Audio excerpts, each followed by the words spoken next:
I think tonight's a full moon. Yeah, tonight's a full moon. I just took it as my sign. I've been wanting to make this video for so long. I wanted to come here and talk about what it's been like to not drink for a year. I've learned a lot and I wanted to make a video about it. The main thing I do is journaling, and I wanted to do this as a form of that. A year ago, I went to Block Island with some friends and I had my last glass of wine. I was slowly letting go of alcohol. I didn't do it all at once, but at that point, I was kind of ready to stop. And even after my last glass of wine, I felt like shit and I got the tiniest little headache, and I was already at that point of, I don't want to be doing this anymore. I wanted to talk about why I went sober and why it took me so long. I had a lot of fears. I feel like for anyone thinking of going sober, some of those fears are, what if I'm no fun anymore? And just a lot of questions that are unknown. I was scared of losing friends. Those friends that I only had drinking in common with, I definitely am not close with anymore. It's kind of a blessing in disguise. Now I want to be surrounded by people who actually push me to do better and push themselves to do better. I didn't know anyone who didn't drink. It was hard doing it alone. It kind of felt like I was not doing the right thing. Going against the crowd is so, I don't even know how to explain it. I'm 23, so I'd rather this happen to me now. I care who I'm surrounded by and who I want to surround myself with, and I want to be wanted and be heard as authentically as I can. I don't want this like facade on all the time. I don't want to meet people like that. Circling back to why I did it,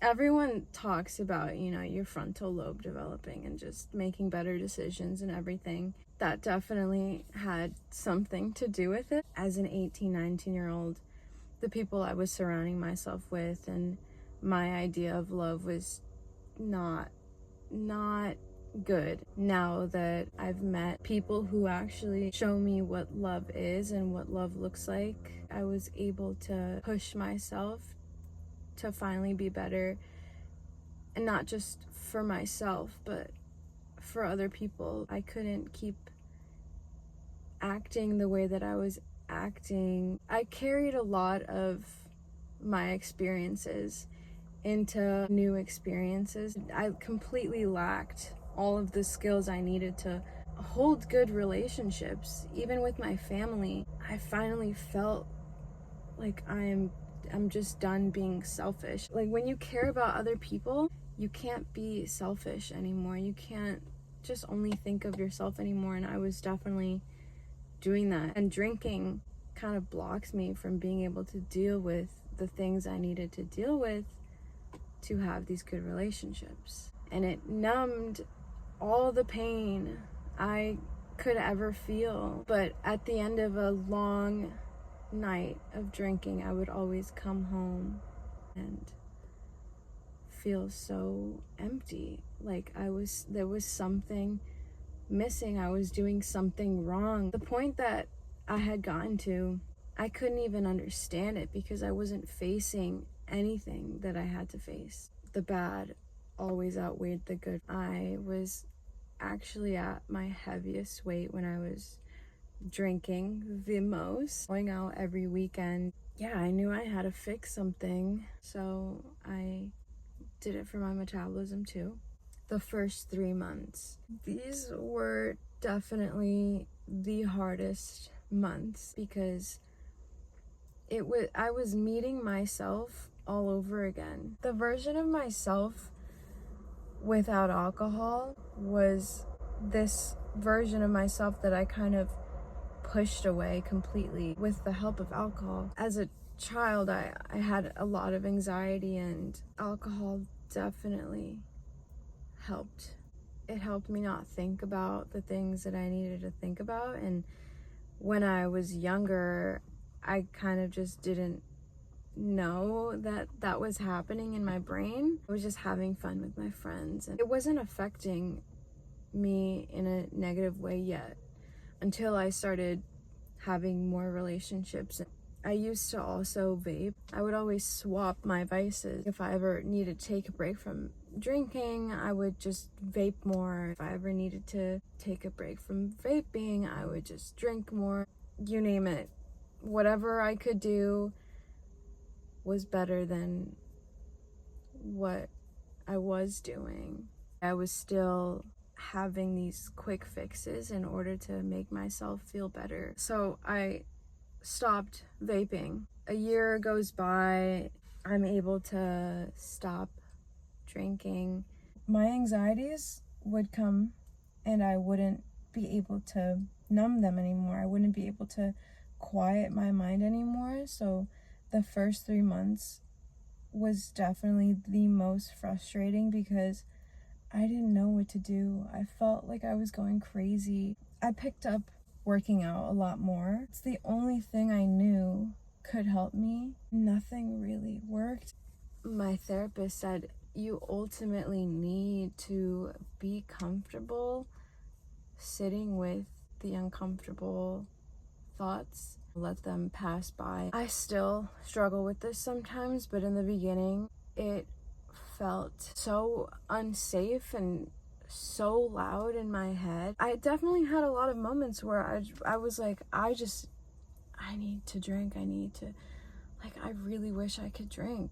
But I stayed home, cried if I needed to, journaled. I really tried to journal in the beginning and it was hard because these are new skills that I'm trying to do in my life, going from quick fixes and bad coping mechanisms to journaling and, being so mindful and actually sitting with your thoughts and letting them pass, not being able to judge them was so difficult for me. I felt like I needed meds for my anxiety. I could only remember what I used to do when I was a kid before drinking, and I didn't even remember anymore. I had to figure it out all over again because I'm not a kid anymore. I'm 23. Yeah, that's why the first 3 months were so hard.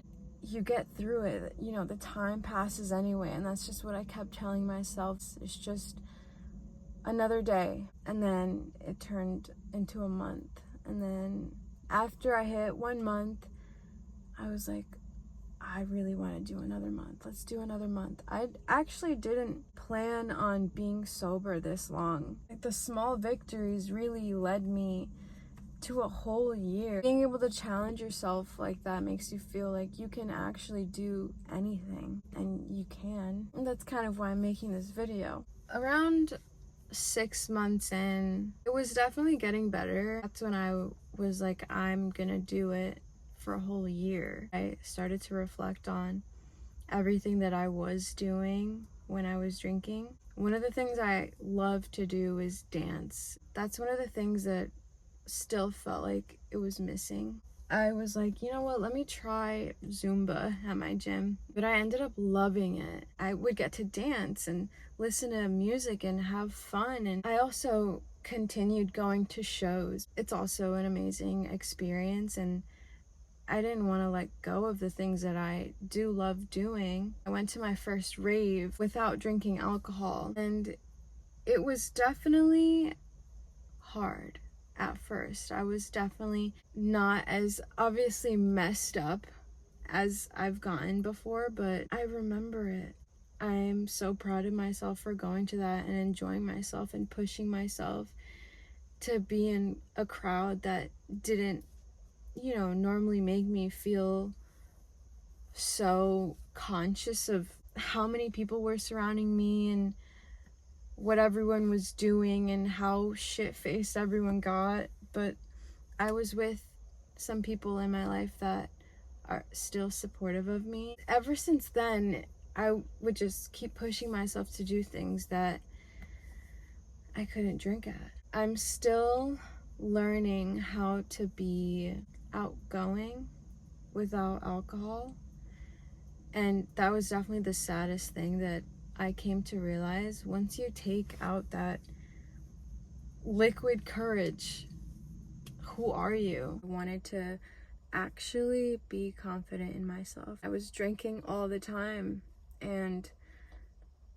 it was just like a whole different person talking to all these people with so much confidence because I didn't even care. I've always been a shy person, but when I would drink, it would be so much easier to, make friends. I didn't want to meet people like that anymore. I remember meeting a friend, and the next morning I saw the DMs on Instagram. We hung out again, and she was like, "Oh my God, do you remember the first night we met?" And I was just like, you know what? No, I don't remember.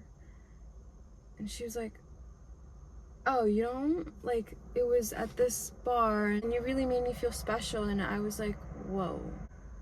Like, I don't even remember connecting with another human being. Yeah, that's just one example of something that I didn't want to keep doing anymore. It's just crazy how normal that is, and how friends will just laugh about it, especially over drinking and heavily drinking.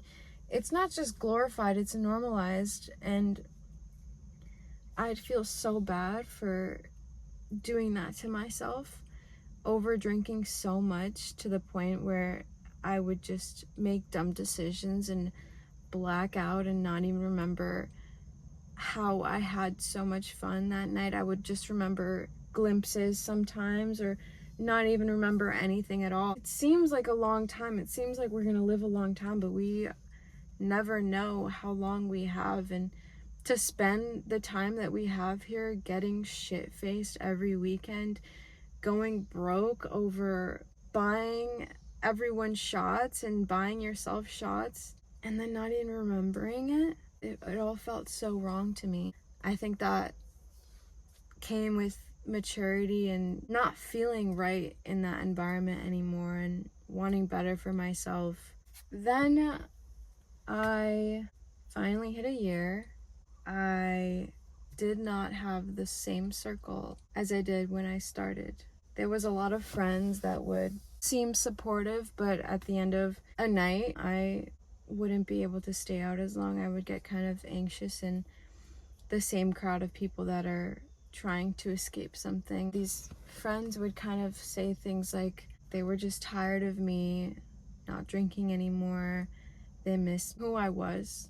Misery loves company. That is the quote that I lived by. Whenever I would feel alone and like I didn't really fit in with my drinking friends anymore, I would remind myself that misery loves company. I was definitely judged by some people and undermined. They would say, "Oh, like, you don't have a drinking problem, like, you're so young." At the end of the day, they were heavy drinkers. People show their true colors in different ways. They're not happy with themselves. I've been able to see people differently. I have people that are still in my life because the thing that we have in common is passion. It's not alcohol. It's doing something fun out of actual love for it.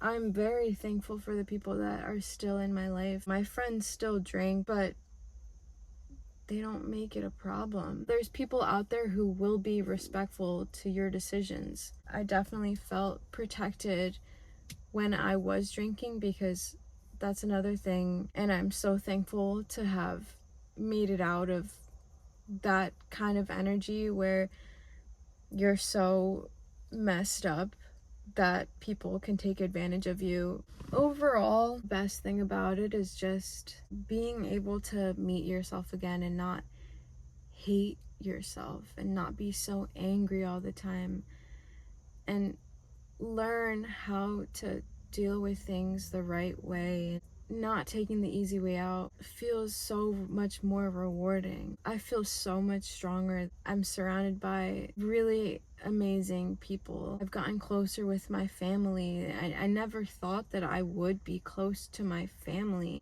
That wouldn't have happened if I was still drinking all the time. I did want to talk about the things that I did to help me get here. One, with vaping, I kind of got a fixation with seltzer water because it would kind of sting your throat on the way down. It would leave a sensation that reminded me of vaping. I've tried the whole chewing gum thing, but my jaw started hurting. My water bottle is the ones with the straws, so it kind of gives the same feeling. I carry this around with me everywhere. When I was vaping a lot and drinking a lot, I would just see posts like, oh, you need to actually swap your quick fixes with good coping mechanism. Just little things that make you feel better and do better for you, not little things that make you feel better that just make you even worse overall.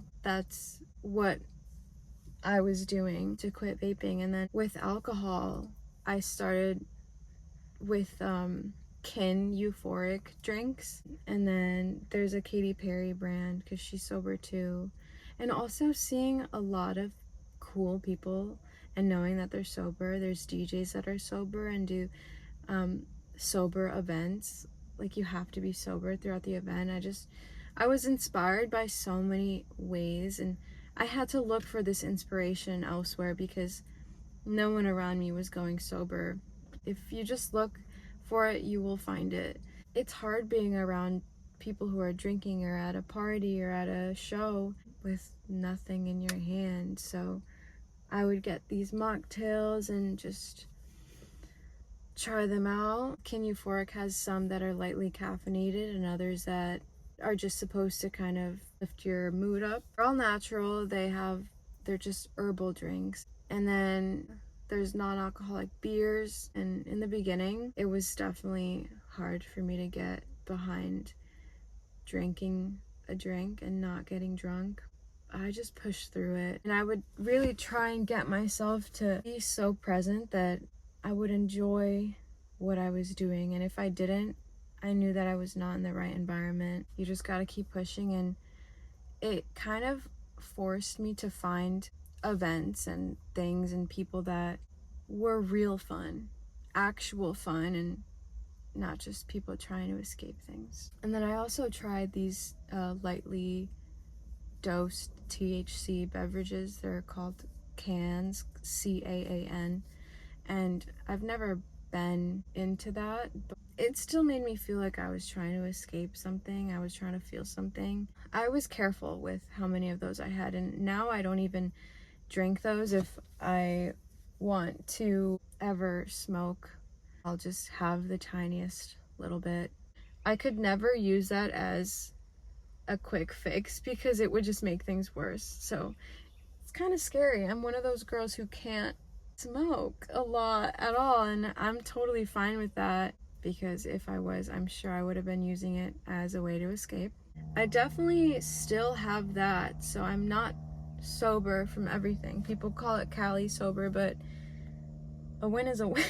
That was my problem. Smoking is not my problem. And I'm dealing with my problem. I know there's other people who are the complete opposite. And I don't know, it's up to whatever these people want to do. But yeah, mocktails, those THC bevs, it's kind of funny, but I do things throughout the day that make me feel good and make me feel like I'm hitting a vape, but it's healthy. One of them is lip gloss. I put lip gloss on, I don't even know, 5 to 10 times a day whenever my lips feel dry. It's like the little thing that you do when you're hitting your vape. You're like, let me hit my vape. Like, I need to hit my vape. No, I need to put my lip gloss on and feel like my lips are moisturized and hydrated. And whenever I wash my hands, I need to put hand lotion on, or else my hands are gonna feel completely dry and I'm gonna feel like shit. That's basically what I wanted to make a video about. Thank you for watching, and if you are watching this video because you need a sign to do it, take this as your sign. Take whatever you need from this to just start somewhere. Start today. Don't wait until your cousin's wedding, your best friend's birthday to start. You can do this. See you guys when I make a 2-year alcohol-free video. Just start somewhere, start small. You got this.